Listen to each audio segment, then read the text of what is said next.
Crónicas del señorío de los Luna Cornago.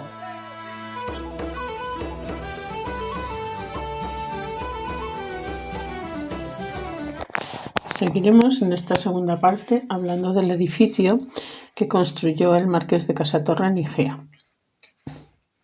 El palacio del marquesado de Casatorra en Igea se alza como un gran bloque cúbico exento, construido en piedra oscura de la tierra y ladrillo rojizo, al que se adosa en uno de los lados una casa auxiliar de menor tamaño.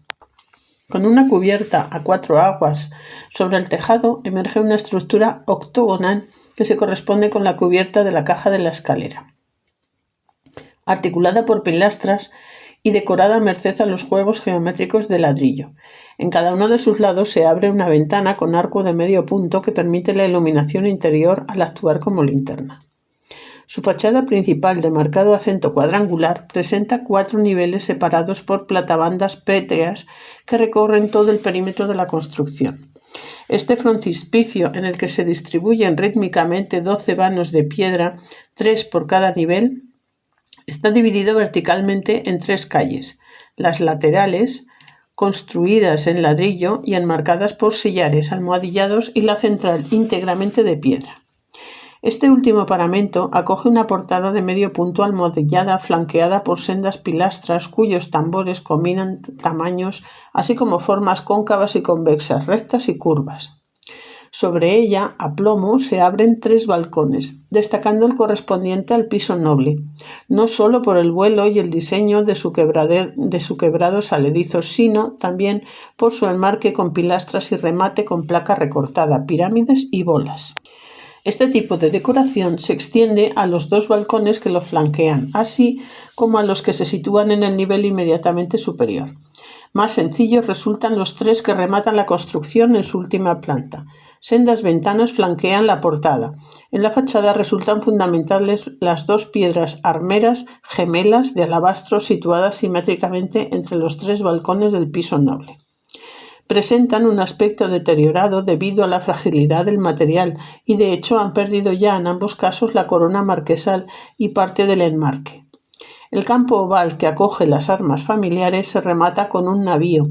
Queda orlado por abundante follaje vegetal y panoplias, 2 niños desnudos y 2 indios tocados con penachos y con los pies encadenados, en alusión seguramente a los indígenas a los que hizo frente el marqués en América. Se completa el conjunto heráldico con un tarjón en punta con carnosos róleos entre los que asoma el busto desnudo de un niño. Las fachadas laterales, erigidas en ladrillo, incorporan también balcones en todas sus alturas, igualmente enmarcados en piedra, con pilastras, entablamentos muy moldurados, pirámides y bolas, excepto la planta baja, donde se ubican ventanas similares a las de la fachada, correspondientes al piano nobile. Resultan sendos vanos rectangulares dispuestos entre pilastras cajeadas, apeadas sobre placas recortadas y coronados por un entablamento muy moldurado y quebrado y un frontón triangular.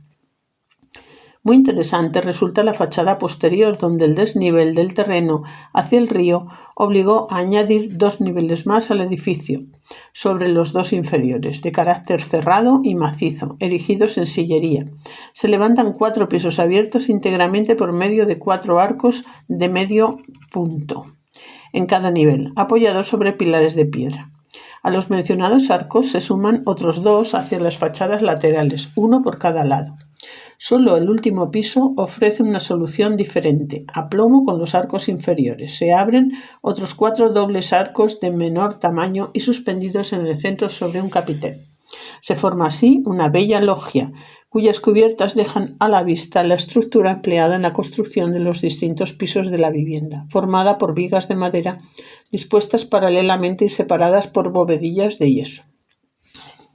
Complemento imprescindible en este edificio es la rejería, compuesta por gruesos balaustres de forja dispuestos verticalmente y decorados con una mazorca central y rematados en el caso de los balcones por bolas en las esquinas. El edificio ha conservado su extraordinaria carpintería original en ventanas y balcones en las que se combinaban cuarterones rectangulares, romboidales y cruciformes. La puerta principal de 2 hojas luce gruesos moldurados clavos circulares y otros estrellados. El interior de este magnífico edificio se articula a través de una gran caja de escalera prismática que acoge una estructura de escalera imperial que arranca desde el fondo del zaguán a través de arcos de medio punto. Este gran espacio vertical, heredero de los patios renacentistas, pero adaptado, merced a su cubierta, la dura climatología del norte peninsular, refleja además el gusto por la escenografía y teatralidad barrocas. Su planta de sección cuadrangular da paso en los pisos superiores a una triple estructura octogonal, en la que se mezclan pilastras cajeadas, entablamentos muy moldurados, placas recortadas, balcones con ricas rejerías coronados por frontones partidos y ventanas con gruesos bocelones y orejetas, sin que falten las 4 pechinas de transición que acogen yeserías con los 4 evangelistas y abundante decoración vegetal, que hay que poner en relación con la capilla de Santa Ana de Tudela. Se remata el conjunto con una cúpula gallonada al interior, con lunetos y ornamentada con elementos vegetales. El amueblamiento y el ornato del espacio doméstico.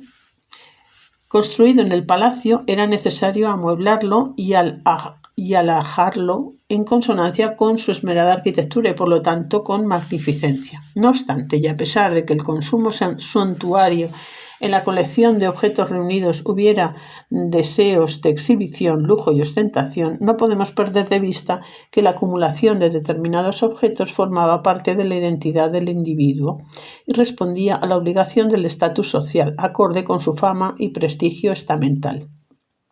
La cultura material en el espacio doméstico se erigía en definitiva en claro signo de distinción y visualización de poder. Aunque no se ha conservado el inventario de bienes que se realizó a la muerte del marqués, ni en el archivo familiar, ni en los registros notariales de Juan José Navarro de Ramírez, escribano que redactó el documento, hemos podido aproximarnos al interior del edificio y en sus ajuares a través de otros documentos, especialmente la fundación inicial de los mayorazgos. Luego sustituida por otra que incluía abundantes bienes muebles y el reparto de hijuelas entre los hijos del marqués. La posesión de piezas de plata en el espacio doméstico, especialmente destinadas al servicio de la mesa, pero también en el ámbito del aseo y el tocador, así como la iluminación y en el escritorio, fue una tónica generalizada tanto entre la nobleza de rancio abolengo como en las familias enriquecidas y ennoblecidas durante la Edad Moderna, pues su posesión resultaba fundamental en una cultura tan visual como era la barroca. De hecho, a lo largo del siglo XVII, y a pesar de las continuas pragmáticas para frenar el lujo emitidas desde Felipe II, la plata había ido en aumento en las casas hispanas acomodadas, al igual que lo hacían los muebles importados y la densidad de objetos en la decoración del espacio doméstico. Y así lo muestran con claridad los inventarios de bienes de determinadas familias. Sin embargo, hubo también otros factores que favorecieron ese intenso consumo de objetos de plata, como fue el refinamiento en la etiqueta introducido con la entronización de los Borbones, así como los nuevos usos sociales del siglo XVIII y las nuevas costumbres culinarias, por citar solo algunos factores. Lamentablemente, aunque conocemos los bienes muebles con que se nutrió el Palacio de Igea, la documentación resulta sumamente escueta y se limita a ofrecer un listado de objetos que, aunque con el peso y tasación en el caso de la plata, nos impide conocer su morfología o lugar de procedencia, si bien hay algunas excepciones. El ajuar argenteo de esta casa tuvo un origen variado. Por un lado, se detectan piezas parisinas que debieron de ser adquiridas cuando de regreso a España el marqués y sus hijos pasaron algún tiempo en la capital francesa. Otras piezas eran de las Indias, aunque no podemos determinar si Ovejas las trajo consigo en el viaje de ida y vuelta que hizo a la metrópolis en 1718 al 1720, o en su regreso definitivo en 1722.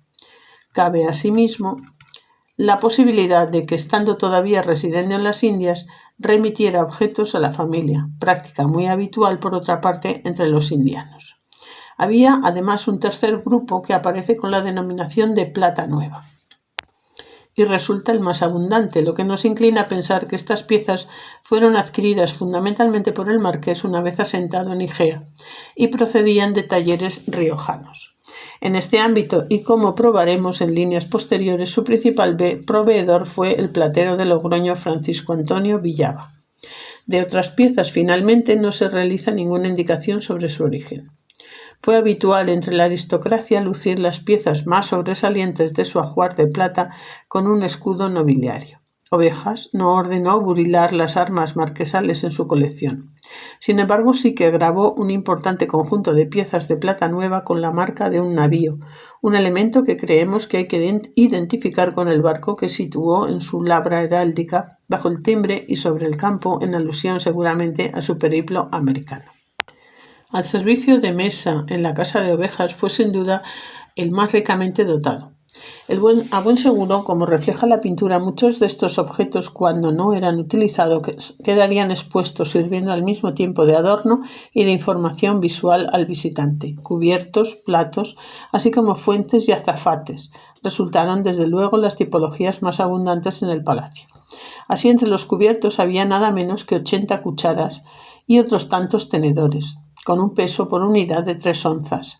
A ellos se unían 60 cuchillos con sus cabos de plata, así como varias piezas de mayor tamaño destinadas a servir los alimentos y a trinchar la carne, 12 cucharones, 4 tenedores grandes, 4 cuchillos grandes, junto a 4 espumaderas. De los platos sabemos que 8, con un peso de 20 onzas cada uno, que serían unos 575 gramos, habían sido adquiridos en París, si bien desconocemos su forma. Más abundantes resultan los que suponemos eran de fabricación nacional, dado que nada se especifica sobre su origen. 72 eran redondos y de plata nueva, con un peso igualmente de 20 onzas cada uno. Peso que se repetía en otras 8 unidades de las que no se aporta ningún tipo de información. Probablemente todos ellos respondían a la tipología de plato trinchero, el más pequeño y de menor peso de toda la vajilla hispana y por donde el más abundante de las casas nobiliarias y, en consecuencia, en los inventarios. De acuerdo con las piezas que han llegado hasta nuestros días desde la época de Felipe V, se fue imponiendo el modelo de plato de contornos ondulantes frente al modelo circular, difundiéndose desde la corte hacia los diversos talleres hispanos, empleándose hasta el reinado de Carlos IV. Creemos, por lo tanto, a la vista de esta moda dieciochesca que, al modelo de contornos ondulantes, deben de corresponderse los 36 platos que figuran referidos con forma ochavada y peso de 24 onzas, 690,24 gramos. Las alhajas para exponer y ofrecer alimentos en la mesa del marqués de Casatorre fueron fundamentalmente bandejas y azafates, cuyo número llegó a 55. El azafate es un canastillo o bandeja o fuente con borde de poca altura, tejido de mimbre o hecho de paja, oro, plata, latón, loza u cualquier otro material. O sea, lo que comúnmente denominamos una fuente o una jofaina. Además también 3 salvillas, respondiendo todas ellas a diversas formas, redondas y ochavadas, ornamentaciones, tamaños y orígenes. De gran relevancia visual por formar parte de un conjunto debieron de ser las 15 fuentes de París, que tenían un peso de 34 onzas cada una, casi 1 kilo. De la capital francesa eran también otras 7 con un peso levemente menor y creemos que a ellas se unirían, haciendo juego, a juzgar por su idéntico peso, otras 7 más, aunque no se identifica su origen. Dignas de mención resultan por su elevado peso 112 onzas, 4 fuentes grandes ochavadas dotadas de asas, corresponden a unos 3 kilos 200 gramos cada una, de plata nueva en este caso, que se distribuyeron una vez fallecido el primer marqués entre los 2 hijos varones. 6 azafates procedían de las Indias, de los cuales 2 al menos estaban decorados con florones. Se contabilizó también una fuente con 24 platillos, con su cerco en medio para asegurar la jícara, para sacar chocolate, que probablemente aluden a las mancerinas.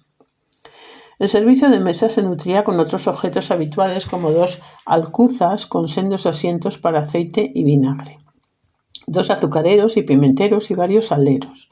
Figuraban también 2 tazas grandes abiertas a buril, con su cubierta y orejas, así como 4 con forma de chalupilla, con asas y picos con sus mascarones, así como 6 vasos, 4 de ellos sobredorados.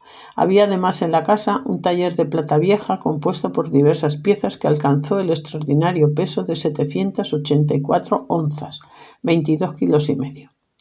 El taller, tipología de la que apenas nos ha llegado ejemplares, era propio del siglo XVII y antecedente de los centros de mesa desarrollados durante el siglo de las luces.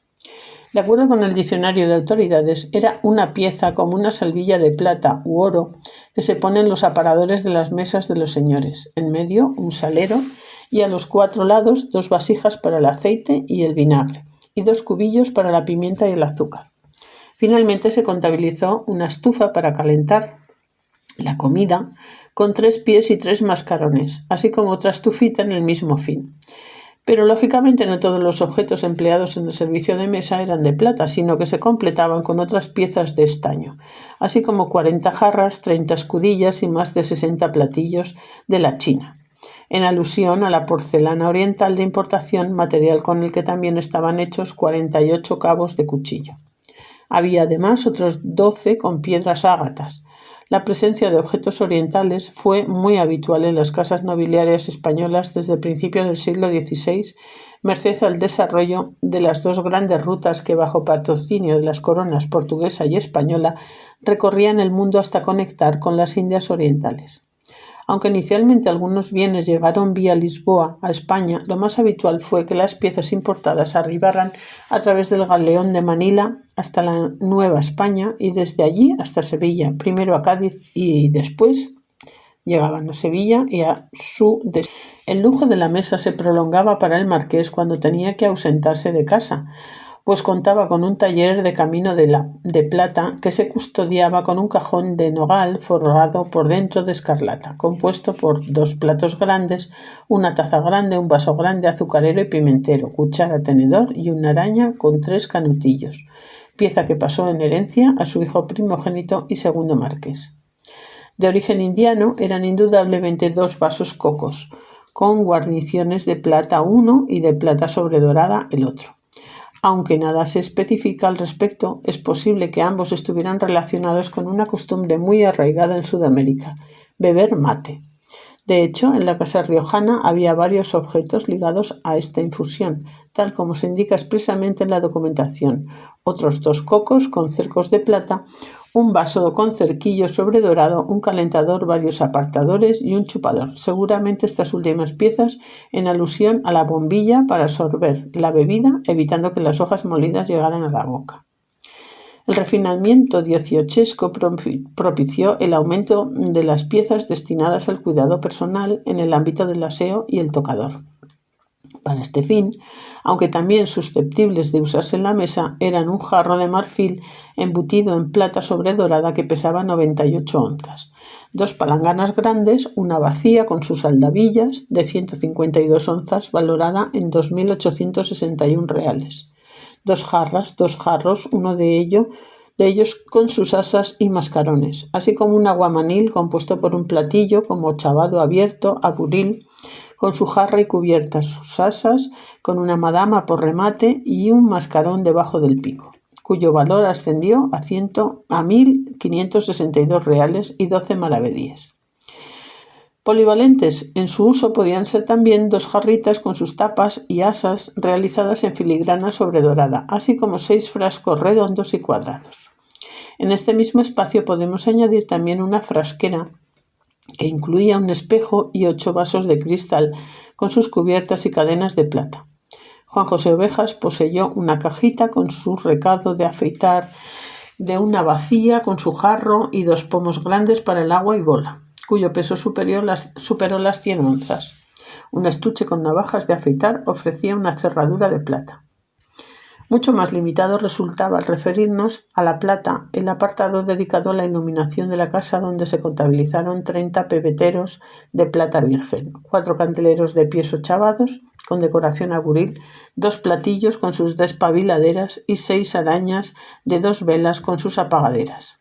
Finalmente, para el escritorio, el marqués se servía de una escribanía formada por una fuentecilla ochavada con tintero, salvadera y espacio para colocar las plumas, a las que se unían como piezas sueltas otros 3 tinteros y 2 salvaderas. Un estuche con detalles en oro contenía también materiales para escribir. El oratorio se nutría de un ajuar litúrgico formado por un atril, vinajeras con su platillo, cáliz, patena, cuchara y campanilla. Todo ello de plata sobredorada, con un peso de 160 onzas, 4,6 kilos. Eran piezas que se hicieron en 1733. Merced a las cuentas que presentó Juan Francisco Ovejas, padre del marqués, sabemos que el encargado de su hechura fue el platero de Logroño, Francisco Antonio Villava. No debieron de ser estas las únicas piezas realizadas para la familia por este orfebre, y es muy posible que buena parte de lo que aparece en la documentación bajo la denominación de plata nueva hubiera salido de su obrador. De hecho, tras el fallecimiento del marqués, Villava recibió 23.160 reales, cantidad de la que solo 2.250 se correspondían a los mencionados objetos litúrgicos. Este maestro, a quien hemos visto ya como encargado de recibir desde Guipúzcoa a los balaustres destinados al palacio, era por entonces un platero de gran prestigio en Logroño, como lo atestigua el ejercicio de fiel contraste de la ciudad entre 1738 y 1748. Los cetros que realizó para la concatedral de Santa María o la cruz procesional de Ciriñuela. Fue también el autor de la custodia que Juan José Ovejas donó en 1725 a la parroquia de Igea, hecho muy habitual entre los indianos que a menudo mandaban desde América ricas piezas para enriquecer iglesias, conventos y parroquias, mostrando así no solo sus convicciones religiosas, sino también su munificencia como un acto de autoafirmación de clase y prestigio social. Juan José acompañó este regalo con un dosel de tela y de oro y plata, para colocar en el altar mayor durante las funciones en que estuviera patente el Santísimo, y un centillero de plata. En agradecimiento, el Cabildo fundó 2 aniversarios perpetuos por el alma e intenciones del benefactor, aniversarios a los que Juan Francisco añadiría otros 4 en sus últimas voluntades, siguiendo los deseos de su hijo el marqués. La generosidad de Juan José se extendió también hasta la ermita de San Pedro Mártir, para cuya fábrica y adorno dejó dispuestos 1.100 reales, cuya entrega efectiva llevó a cabo su progenitor. Volviendo al oratorio del palacio, debemos señalar que en aquel mismo espacio sagrado se situaba también una Virgen con niño sobre un pie de ébano guarnecido en plata, así como un Santo Cristo. Ambas piezas eran de plata nueva y pesaban 96 y 224 onzas respectivamente, 2,7 kilos y 6,5 kilos. El Cristo se acompañaba de 6 candeleros con pies ochavados para los que se usaban 2 platillos con sendas despabiladeras. Quedaron vinculados al mayorazgo que se fundó para el primogénito. Por el contrario, pasó a formar parte del vínculo elegido para José, el segundogénito, una pila de plata con un Santo Cristo cuyas 16 onzas nos informan de su pequeño tamaño. Aunque de naturaleza religiosa, desconocemos dónde se ubicaban 3 ejemplares de Nuestra Señora de Copacabana, que se presentaban, como era habitual, en este tipo de imágenes de devoción de origen americano, con sus cajas de plata. Un ejemplar de esta tipología se ha conservado en el convento de Clarisas de Santa Elena de Nájera, que fue enviado por José Manso de Velasco y Torres, conde de Superunda y virrey del Perú, en 1749, a su hermana religiosa, que por entonces era la abadesa del cenobio. Destinados a los niños de la casa eran 6 dijes formados por cascabeleros y chupadores de cristal. Estos ceñidores, que se colocaban alrededor de la cintura de los pequeños como amuletos para protegerlos del mal, enfermedades y mal de ojo, y como chupetes, carecían al parecer de otros componentes habituales en estas piezas, como campanillas, castañas o patas de tejón. Su presencia entre los bienes de la familia pone de manifiesto que el uso de este tipo de objetos, tan presentes en los retratos de los infantes de la Casa de Austria o en los testimonios de Madame d'Aulnoy durante el siglo XVII, se prolongó durante la centuria siguiente. En relación con la decoración de la casa, debemos referirnos indefectiblemente a los cuadros que inundaban las paredes de este magno edificio, superando las 250 obras. En la documentación aparecen bajo las denominaciones de cuadros y láminas, dentro de las cuales se incluían con toda seguridad las pinturas sobre cobre y creemos que también las estampas o grabados. Algunas de estas obras formaban series, si bien en ocasiones aparecen asociadas en virtud de su tamaño, pero sin responder a un programa iconográfico unitario. Todas estas obras presentan diversalidad de marcos, predominando los marcos negros, algunos con tarjetas doradas y los de ébano y los dorados o los que se decoraban con algún filete dorado. Más raros resultaban los tallados o los que lucían cantoneras de bronce, los jaspeados o los de pino en su color, esporádicamente con tarjas. Nada nos dice la documentación sobre el origen de estas pinturas o su calidad. Solo de manera excepcional informa de la procedencia romana de algunos cobres que van asociados además a la expresión pintura fina, incidiendo con ello en la calidad de la obra.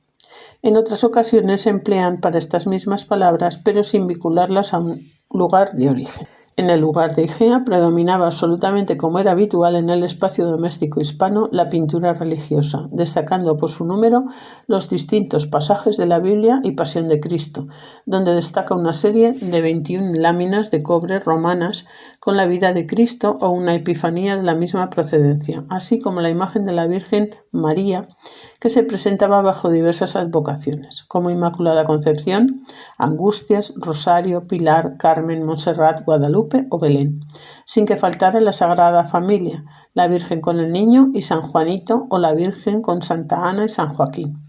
Estas dos últimas procedentes de Roma, como lo eran también un Ecce-Homo y la Soledad.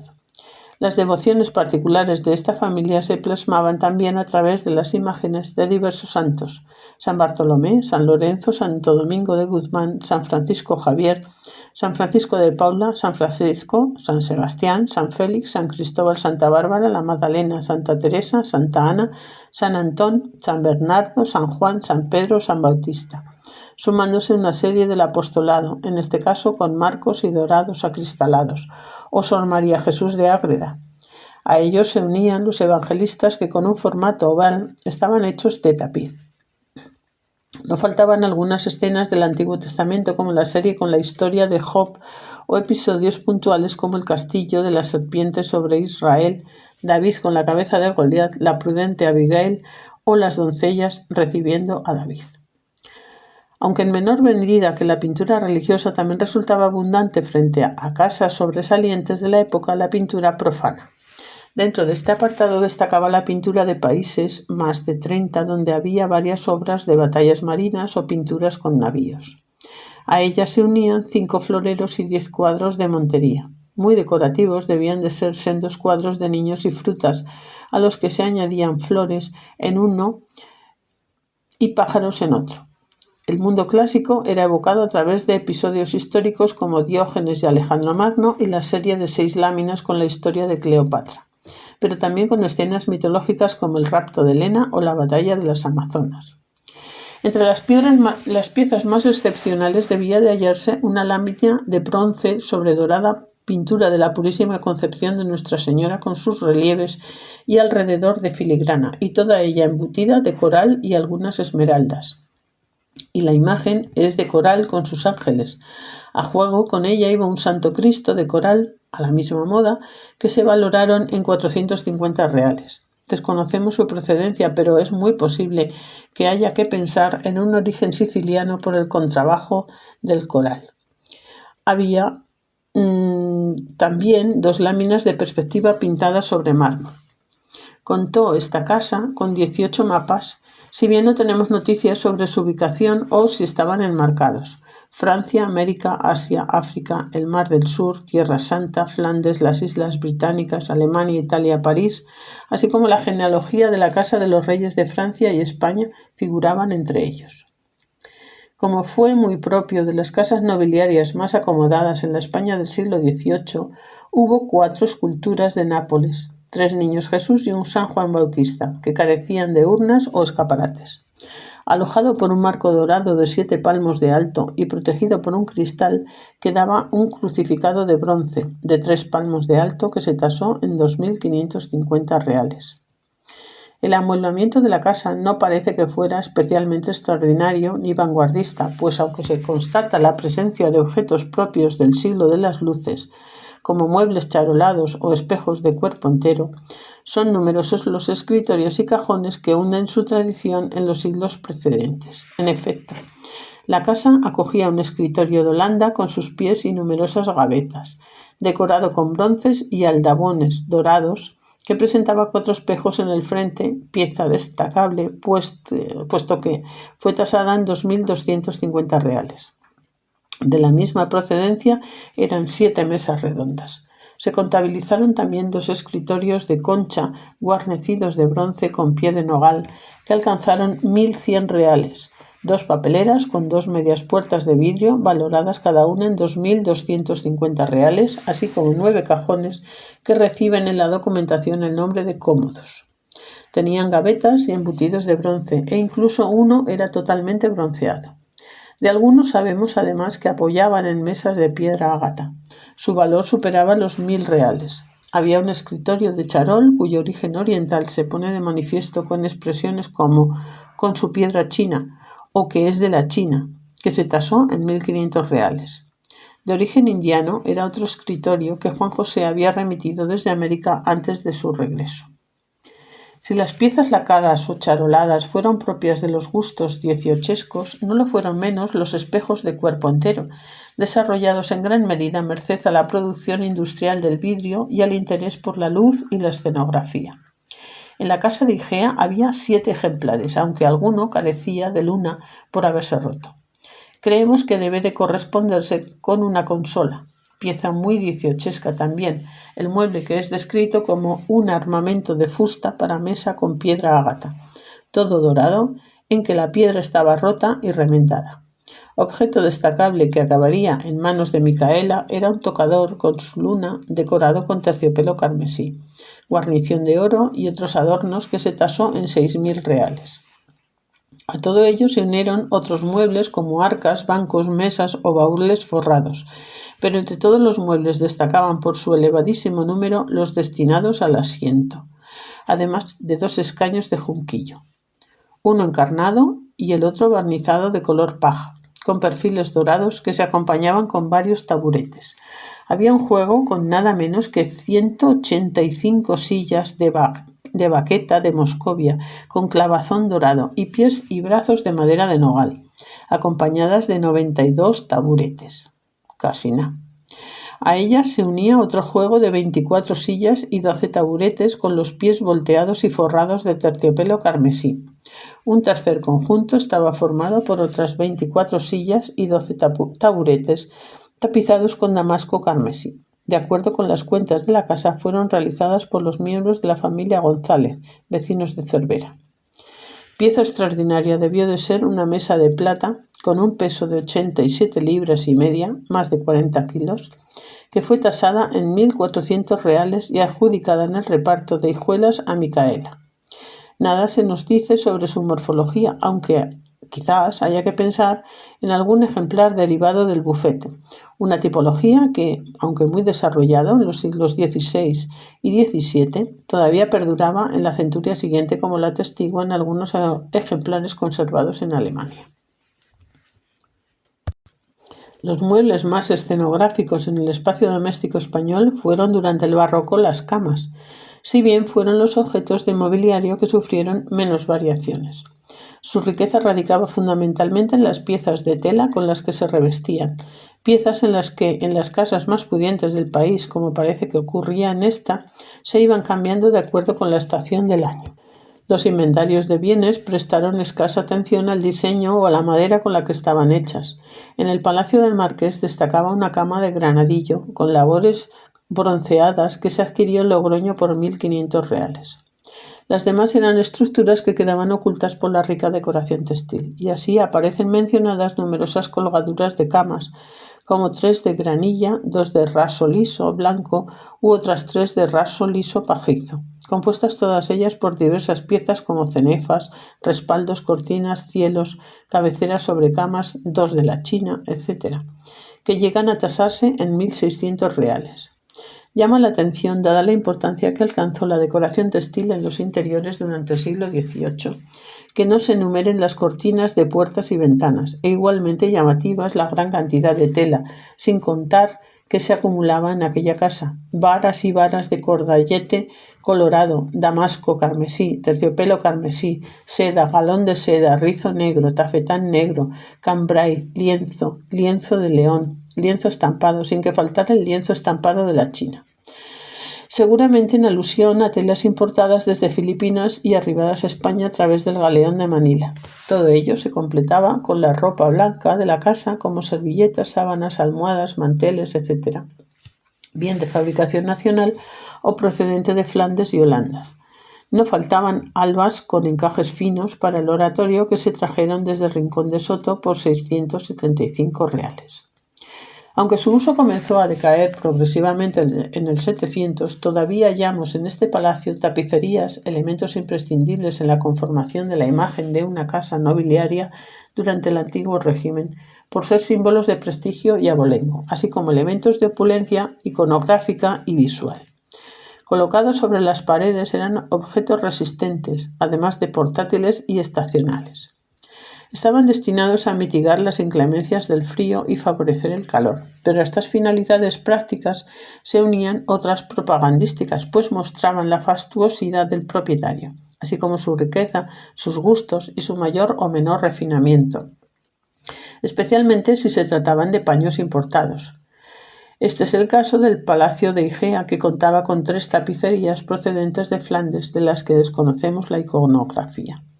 2 de ellas estaban formadas por 12 piezas de diversos tamaños y se repartieron entre los 2 hijos varones a la muerte del primer marqués, lo que a buen seguro supuso el desmantelamiento de sus conjuntos textiles.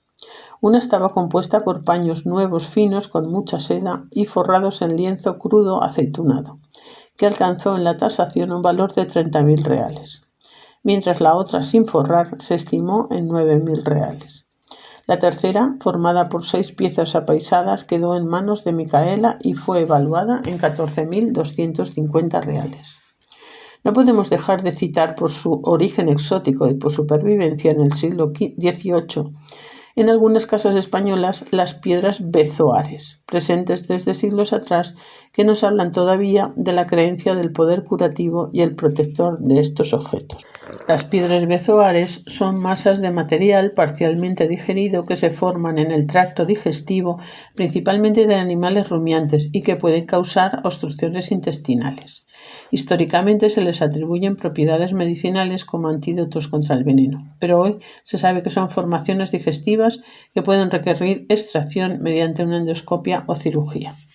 Estas piedras se componen de materiales ingeridos que no se digieren, como fibras vegetales, cabello o incluso arena y piedras. El material ingerido se acumula en el tracto digestivo y no puede ser expulsado. Con el tiempo, estas capas de material se compactan y forman una masa sólida. Desde la antigüedad se creía que las piedras bezoares tenían propiedades curativas y antivenenos, rivalizando en valor con el cuerno del unicornio. Llegaron a ser objetos de valor y se mantuvieron en las farmacopeas europeas hasta el siglo XIX. Finalmente queremos mencionar una pieza de gran importancia en la casa y que por la gran estimación que le tenía la familia quedó vinculada al mayorazgo principal. Una de las 30 monedas que se dieron por la venta de Cristo Señor nuestro, embutida en un óvalo de plata con sus cristales a la parte de arriba y por remate una cruz pequeña y a la de abajo un cabo de plata para tenerla en la mano, filigranada, en la cual se descubre por un lado la marca de la moneda y por el otro un rostro que se presume ser el del emperador de aquel tiempo.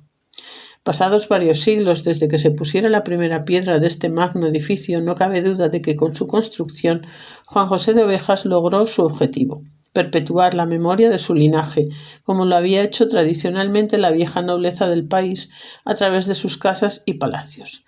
Era consciente de que cuando él desapareciera, el Palacio de Igea permanecería durante largo tiempo, informando a quien lo contemplase de que aquella mole de piedra y ladrillo había sido la residencia familiar de un noble además titulado, según proclamaba el escudo de armas timbrado con la corona marquesal. Lo que a buen seguro no imaginaba es que los descendientes de sus entonces vecinos invitarían al visitante, casi 300 años después, a admirar y descubrir la casa desde distintas perspectivas, mientras irían relatando viejas leyendas e historias con el primer marqués de Casatorre como protagonista.